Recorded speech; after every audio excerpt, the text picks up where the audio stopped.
All righty. Welcome to 5 Minutes with Joel Imeson from LJ Hooker McLean. Joel, we're gonna wind the clock back, mate. We're gonna go back to pre-real estate. Those emotions you felt before you entered the industry. What was going through your head On the industry. before you got on the industry? What was coursing through your brain? Right. Well, I was 18, um, and just finishing up my HSC, thinking, what the hell am I going to do? Um, I was partially into the Defence Force. I was accepted, and that's where I was going. Anyway, family's been in real estate for a long time around the area, and my dad actually suggested that I ring up a few places, and because I wasn't quite set on the Defence Force, and um, he knew I could talk, and he knew that family's done it for ages, and um, maybe it could be something I'd be interested in. Anyway, so yeah, I made a phone call to the guys in here at LJ Hooker McLean, and I can remember exactly where I was standing, and I was like, I've no idea what to expect. Like, I came in here with no expectations or nothing like that, and just was a sponge. And I suppose to answer your question, it was I was nervous, but it was more excitement to work out what it was all about and how it all worked. So, fairly interesting way to come into the industry. Most people obviously would have some understanding of what real estate was. In this Hmm. instance, I guess you had a little bit of an inkling due to that family and history. But in hindsight, did you really understand what an agent was? No, no, not a clue. I yeah, no, I mean, you're still ever was I'm still working it out. You still, you I'm in my third year of being in the industry, and you're still constantly reshaping, reevaluating, you know, trying to stay one step ahead, kind of thing. So it's an ever changing industry that I suppose if you could master it, there'd be more people doing it. I suppose. It's fairly What have good you? analogy. Yeah, yeah. So there's an adage in real estate that you wake up every day unemployed. How did you get your head around that? I need to find a job every day. I need to keep doing something every day in order to be proactive and productive. Yeah, it's a funny job. It's a funny thought, I suppose. Some people love it, and some people can thrive off that, and others can't. And the ones that can't work in government jobs or jobs where they get the same pay slip each week, no matter what they do. And you know, I like it. You know, Kenny and I, the old 70-year-old in here. I shouldn't say old, sorry. But the 70-year-old in here, him and I get along great, and our conversations are basically, we've almost got the same energy.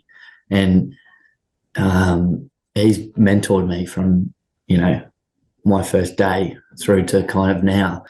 And we often talk about in the car that, waking up in the morning wondering where our next quid's coming from. And you've got to be smart, and you've got to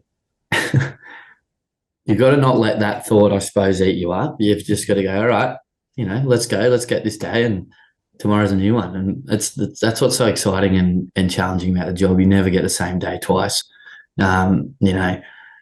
The 100 calls you made yesterday, tomorrow you may only make 40, but those 40 calls, it could be gold. And the 100 the day before were just shithouse. um, and it's I suppose it's all about being able to be so resilient and just like a water off a duck's back kind of attitude to go about your day, and that slowly builds you into this resilient, driven agent who I suppose knows what it's all about, and knows what they're in for each day. How did you, or when did you feel confident enough to ask the question to ask for the business? In a pitch, we're talking. Yeah. uh, you know, you know when to ask for the business. It's not a good. I suppose that's not a good answer for someone listening who's wanting to get into the industry or just doing their first few pitching presentations. But I say that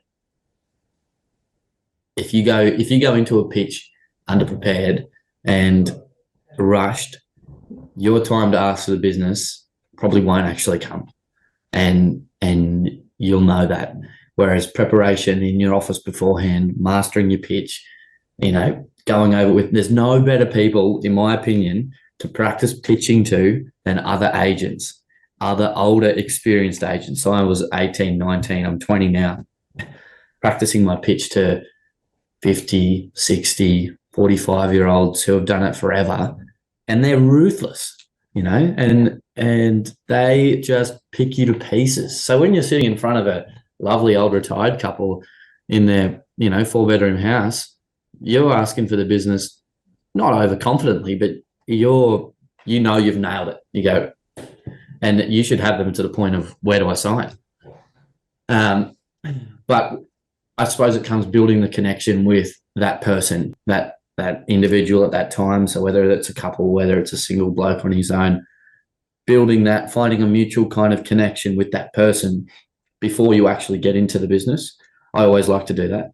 I never sit down straight into it. Here we go. I try and build a bit of rapport with the person and make them feel comfortable enough to give them their most valuable asset. Not many people have more valuable assets than a house, right? Yep. So they're handing over, X amount of dollars in your hands to look after for them. I think you've got to build some kind of relationship with them, and then the business comes naturally. Mate, that's our 5 minutes. I really appreciate it. I'd love to circle back and maybe we'll pick up on some process and some understanding of how to prospect at a later stage. Sure. Have a great day, bud. See you, Matty.